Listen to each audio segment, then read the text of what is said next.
Hello and welcome. This is Alchemist X, and this is something of a progress update for Japanese Alchemist code.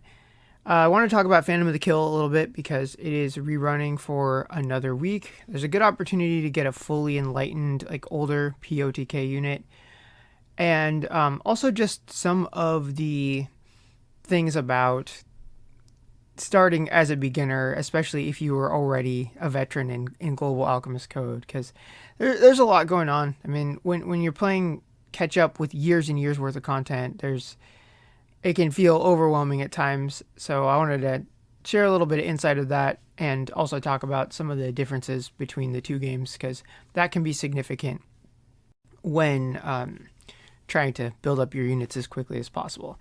So this banner right here that I'm showcasing is one of those 5 memento redraw for the anniversary.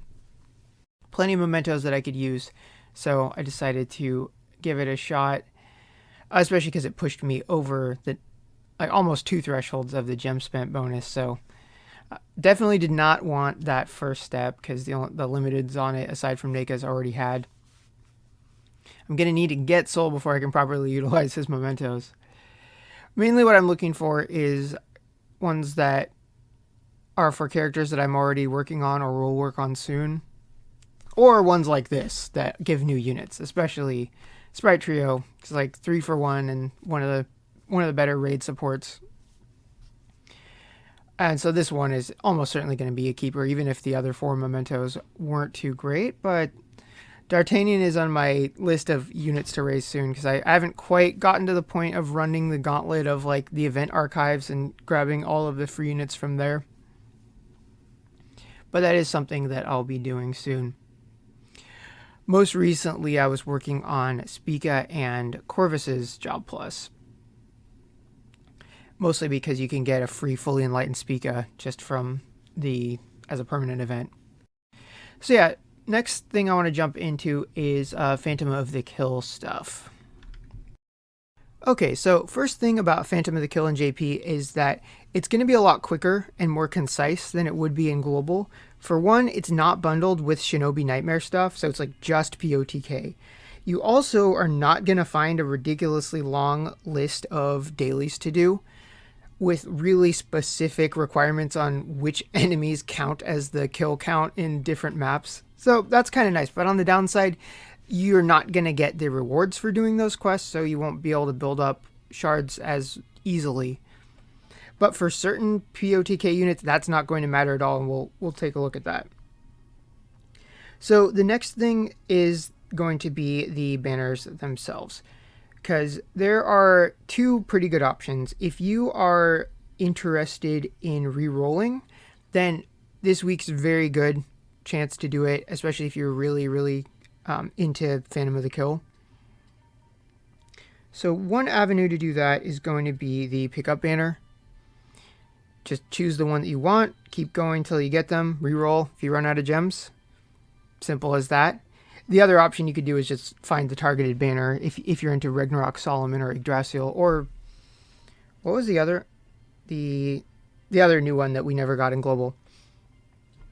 Now, if you already are cemented into your account and your account's a keeper, but you are suffering from that beginner syndrome of just not having enough stuff, not having enough units enlightened to clear as much content, because ideally you would want to clear stuff faster than you would be normally.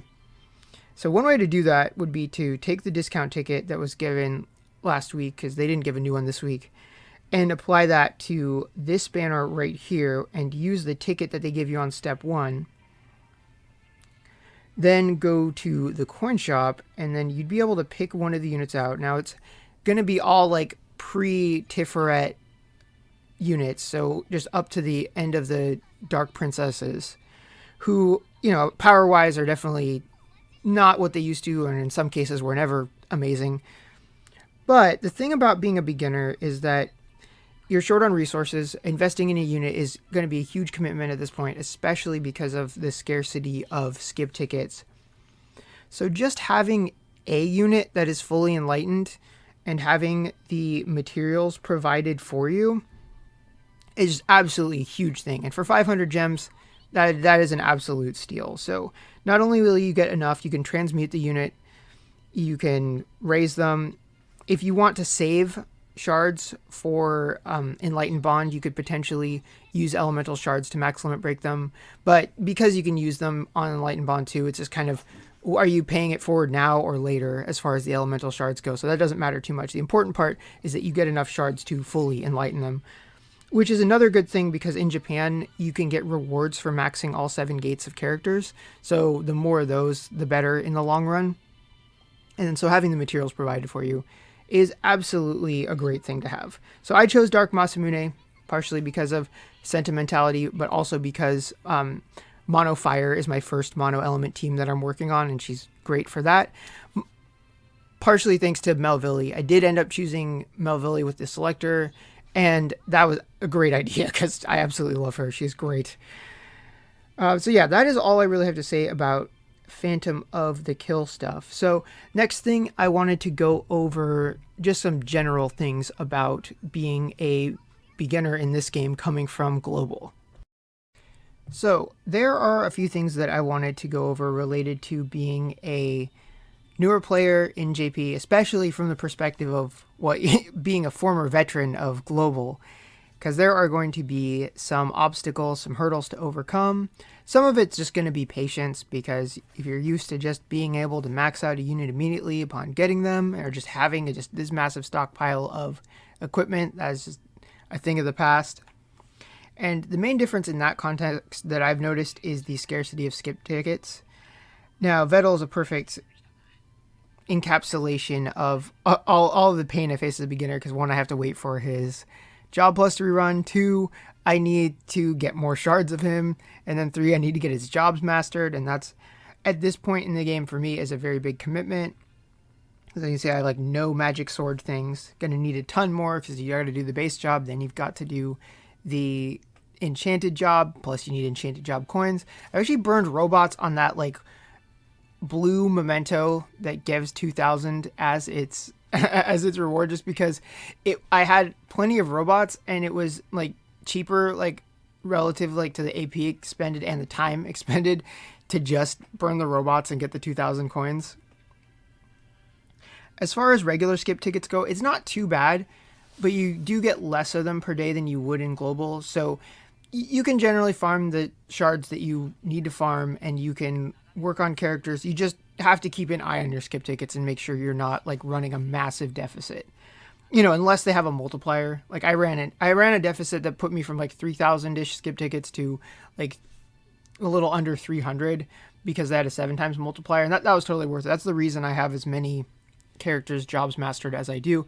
Otherwise, I'd probably only have a few, just because you burn through them pretty quickly when you're doing like 20 skip tickets to get like 35, 40 pieces, and you have to get those same pieces like, you know, somewhere between like 3 or 6 times.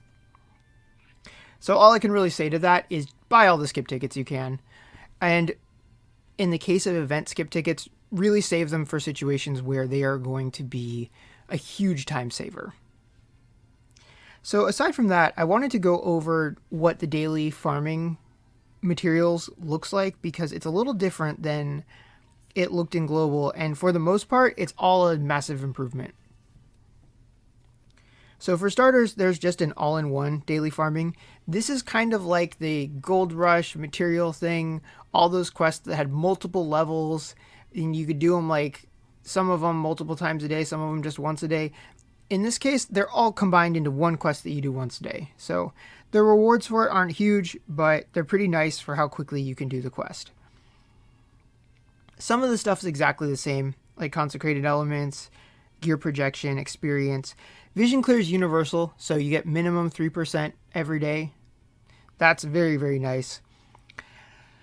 I believe I've talked about this before, but these units, you can get them for free with their first memento, enough shards to enlighten them, plus some of the enlightenment materials like the stamps and bubbles, etc. Very, very, very good. I prioritized Gerald and Natalie, did the job plus for them in the event archives. Now I'm working on Spica. Zahar, I'm going to wait till I get his second memento, and then I'm also slowly working on Emma and Lofia.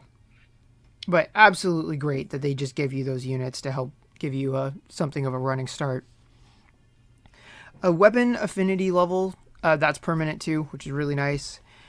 The statues, the flags, the crystals, and the enchanted coins, that is all the same. Although one thing I wanted to say real quick about the enchanted quest is that depending on how many job enchants exist for a given job, and you're really, really short on enchanted coins, it might be worthwhile to just farm the original shard level because, you can either use 80 of a diagram piece or 160 of the coins. And if coins are really, really scarce, then it might be worth the time to just auto repeat these instead. But I'd only recommend doing that if there are 3 or less, because otherwise you could end up totally screwed over by RNG, and then you kind of just wasted your time. But sometimes the cheaper cost of the diagram pieces is better.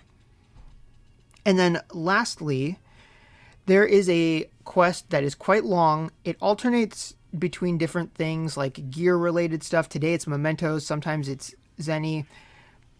But it's a long quest where you just fight enemies and get a whole bunch of materials. Now you can't auto repeat it, so just make sure you've got some extra time to do it. It might actually be faster to manual it because I autoed it today with like a Redraw mercenary, no less, and it still took like 10 minutes. So your brain might be faster than the computer's like quick execution. But yeah, that is all for this week. So next video I do will probably cover whatever new content comes at the beginning of the month, because there's not going to be, I think, anything new in JP until then. But as always, if you got questions about the game, etc., you know where to find me. And if you're summoning this week, I wish you good luck, and I will see you all next time.